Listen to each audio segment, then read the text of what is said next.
Stay out of grown-ass man business because you're not even a freaking man. You are a coward and you are a prick. And you have no damn idea what you're talking about when it comes to the Master Olympia. You were not there. You don't even know how to analyze the real deal pictures. You can't even analyze the fact of the scorecards because you're so blinded by so much D that's in your face. I have no idea.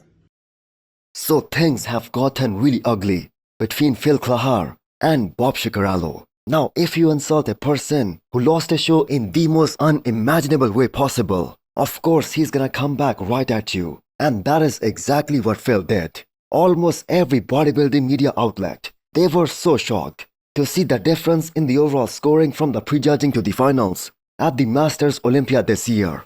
And this has never happened in the entire history of the sport. The one guy, which in this case is Phil Clahar, who was up by 8 points after the prejudging. He lost so much ground in a matter of just 3 hours that he lost to Dorian Haywood by 9 points, who by the way was in 3rd place after the prejudging. Now none of us were there, so why don't the IFBB, they just come out with a show breakdown? And that isn't something new. Tyler Mannion does that almost after every single show, especially when there is this whole controversy behind the judging at the Masters Olympia this year.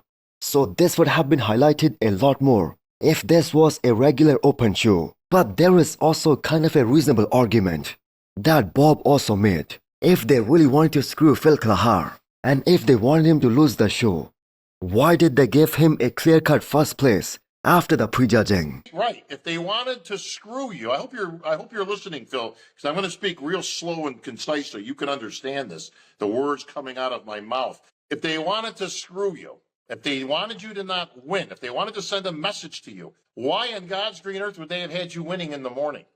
So the response video from Phil, that also had some very personal attacks. But I must say Bob had that coming, because he also sounded very condescending in his YouTube video.